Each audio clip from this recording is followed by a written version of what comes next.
Hey everyone, me Kevin here. Mike Pence gave us updates on the current stimulus negotiation. We've got updates on stimulus checks, and we'll talk progress on updates at the Senate. I'll also bring up the flowchart again. The unemployment rate fell to 8.4% with an asterisk, and more COVID and other updates. Let's get started. First, let's hit unemployment, as this will be top of mind for the next rounds of stimulus. I'm going to go ahead and pull up my notes on the entire report I read through, and I want to give you the devils in the details. Then let's talk stimulus. As usual, you can get one totally free stock worth up to $1,600 if you deposit $100 with Webull via the link down below, and you can get life insurance in as little as 5 minutes.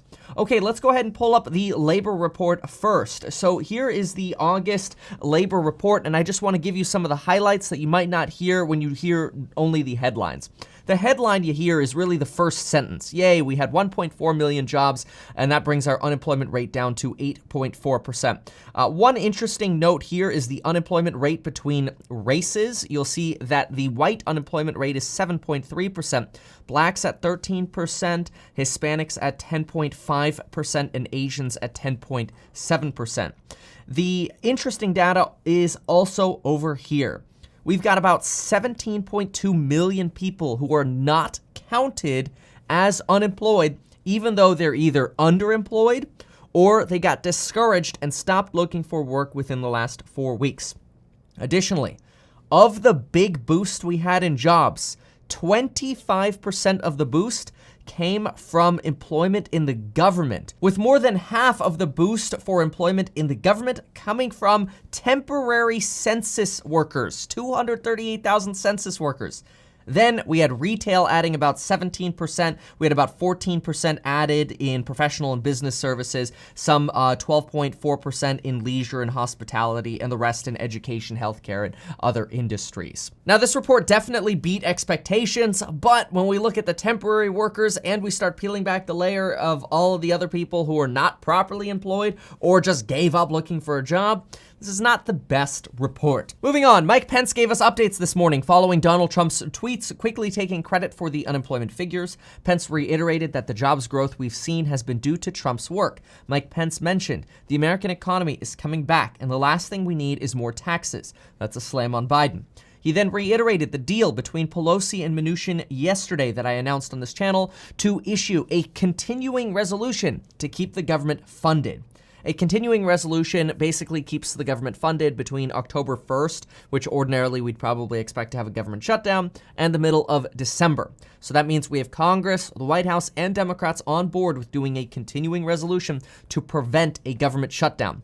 Pence then went on to say, now we can focus on another stimulus relief bill. This is good. We've now paved the way for stimulus talks in September. Talking about stimulus checks, Mike Pence said, quote, nobody wants to give direct payments to American families more than Donald Trump. We sent those checks to Americans. We want to continue that and continue the Paycheck Protection Program. Those are vital programs. We want them to continue.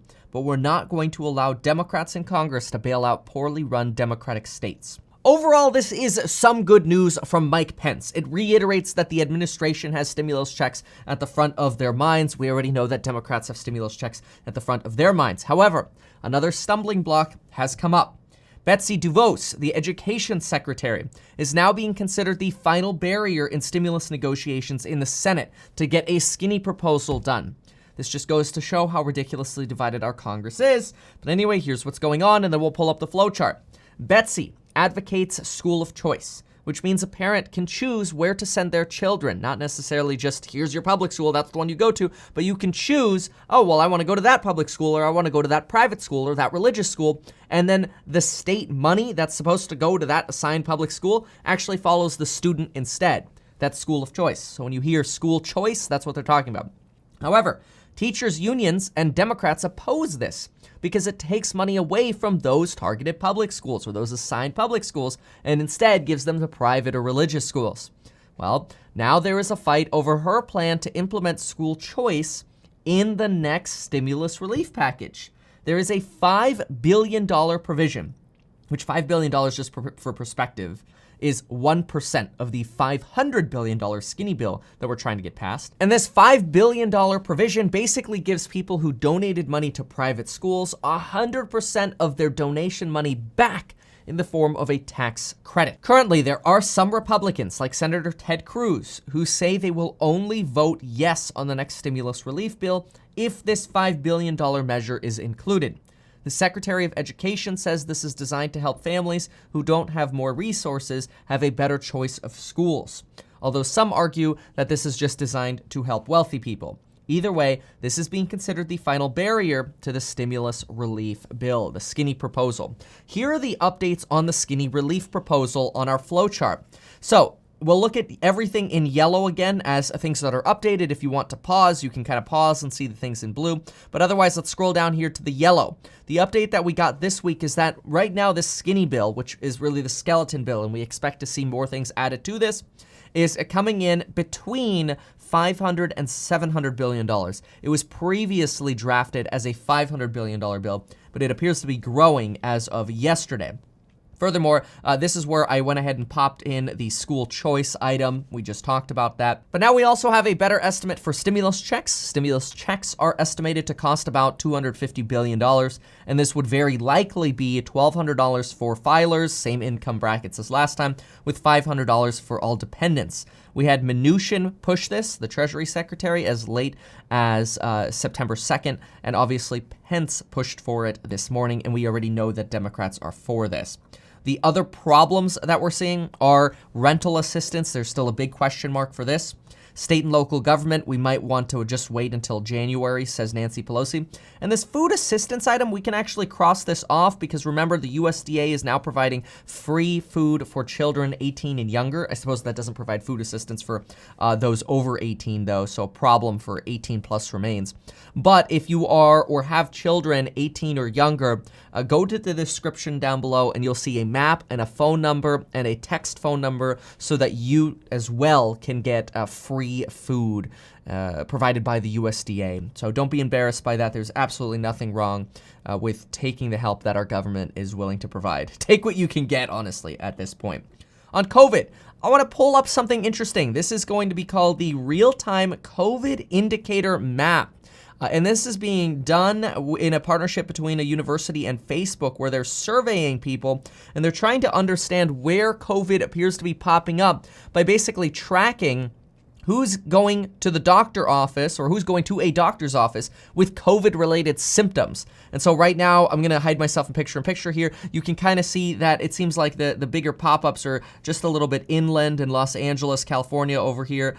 Phoenix, we've got a little bit of a hotspot. And you can kind of see these little darker areas here being some more of the hotspots. The Southeast has really been considered the regular hotspot. In fact, if we go back and jump on over to the actual confirmed case hotspots, because this is supposed to be a predictor of people going to the doctor before they get test results. This is based on test results, and you'll see obviously where most of the hotspots are over in this side and a little bit here in California. Moving on the vaccine front, Russia plans to export their vaccine by November. Early results from trials, which were just peer-reviewed, and that peer review was just published today, found no serious side effects based on the 76 healthy volunteers who were part of that study.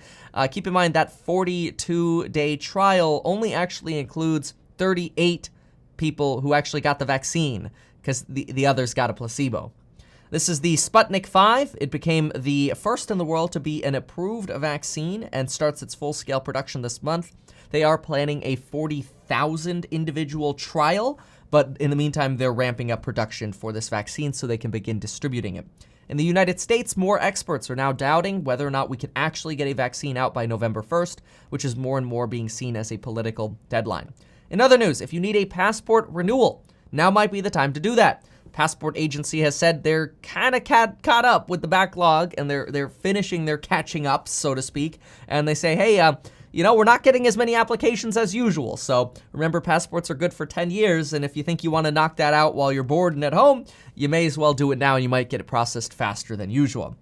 And in case you didn't think our country was divided for some reason, this is the campaign advertising that a hopeful Republican representative is running with.